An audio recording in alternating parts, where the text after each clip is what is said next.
इन 3 आवाजों को जरा ध्यान से सुनिएगा। पहला, एक भाई की गुहार, no Greg, you just can't do that. Number 2, एक साथी खिलाड़ी की कराह, नो मेट नो। और तीसरा, एक छोटे से क्रिकेट फैन की डपट, यू जस्ट चीटेड।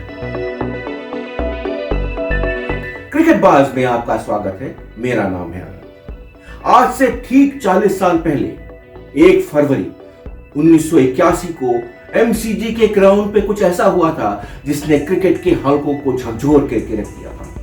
याद रहे, कुछ ऐसा नहीं हुआ था जिसे बेईमानी कहा जाए, लेकिन ये स्पिरिट ऑफ क्रिकेट को वायलेट करता था। तो ऐसा क्या हुआ, इसकी पूरी कहानी मैं अब आपको सुनाता हूं।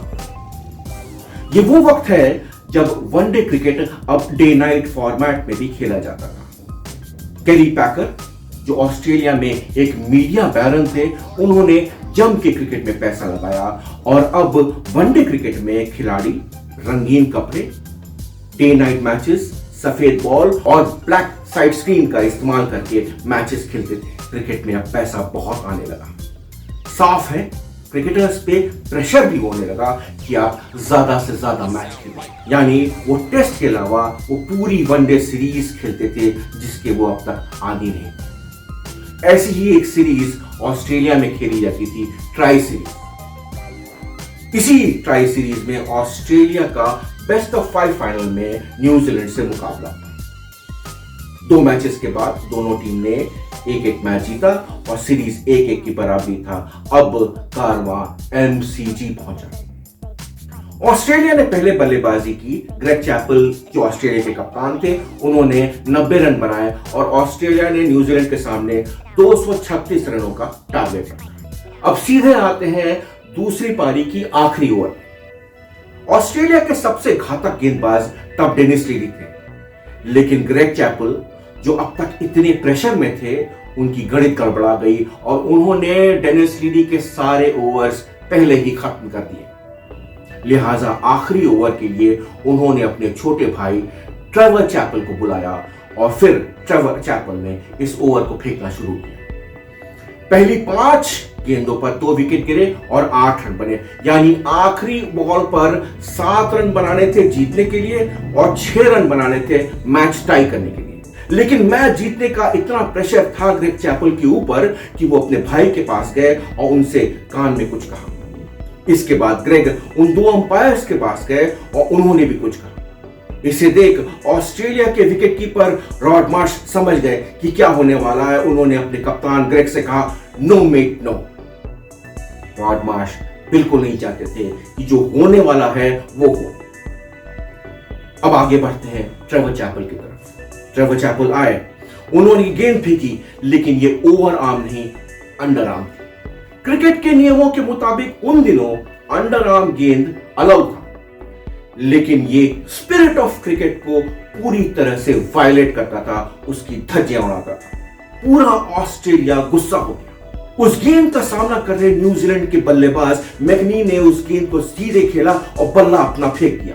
न्यूजीलैंड के कप्तान जेफ हावर्ड दौड़े दौड़े मैदान पे आए और उन्होंने अंपायर से बोला कि ये क्या चल रहा है। ग्रेग चैपल तब पवेलियन लौट रहे थे। तभी एक 12 साल की छोटी बच्ची आई। उन्होंने ग्रेग चैपल का हाथ पकड़ा, खींचा और कहा, यू चीटेड। तब ग्रेग चैपल को समझ में आया कि उनसे बहुत बड़ी भूल हो गई है। पूरा ऑस्ट्रेलिया ग्रेग चैपल के पीछे पड़ गया। ऑस्ट्रेलिया के सबसे बड़े दिग्गज डॉन ब्रैडमैन ने कहा कि ऑस्ट्रेलिया का win at any cost attitude बेहद गलत है। कीथ मिलर, जिन्हें ऑस्ट्रेलिया का सबसे शानदार ऑलराउंडर माना जाता है, उन्होंने भी ऑस्ट्रेलियन टीम और ग्रेग चैपल की बड़ी क्लास लगाई। पूरी दुनिया परेशान हो गई थी, समझ में नहीं आ रहा था कि आखिर हुआ क्या।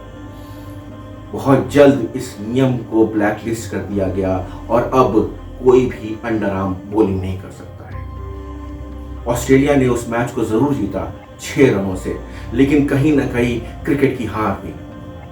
आगे बढ़ते हैं और ग्रेग चैपल का पहलू समझते हैं कि आखिर उनके मन में क्या चल रहा था। कई साल के बाद ग्रेग चैपल ने बोला कि वो बहुत ज्यादा प्रेशर में थे, उनका दिमाग बिल्कुल थका हुआ था। उस मैच में वो कप्तानी नहीं करना चाह रहे थे, लेकिन डिमांड ऐसी थी कि उन्हें यह जिम्मेदारी निभानी पड़ी। लेकिन क्या उनकी ये बात जस्टिफाइड है? ऑस्ट्रेलिया के पूर्व कप्तान रिची पेनो बेहद नाराज थे।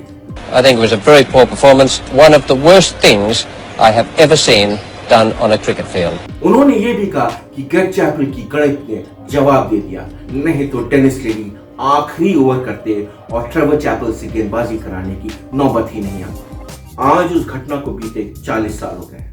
अब तो इस पर बहुत मजाकिया अंदाज में लोग चुटकी लेते हैं, कई मीम्स बने। तो ये है कहानी अंडर आर्म बॉलिंग की। उस वक्त ग्रेग चैपल ने जो किया उसे शायद दुनिया ने माफ कर दिया है और आगे बढ़ गई है। लेकिन 1 फरवरी 1981 का दिन लोग हमेशा याद करेंगे, क्योंकि क्या जीतना ही सब कुछ है। इस वीडियो में इतना ही। ये थी कहानी अंडर आर्म कंट्रोवर्सी की। आपको ये कहानी कैसी लगी हमें जरूर लिख के बताइएगा। और जाते जाते आपसे एक सवाल, 2007 वर्ल्ड कप में ग्रेग चैपल ने किस टीम की कोचिंग की? Thank you very much. Have a nice day.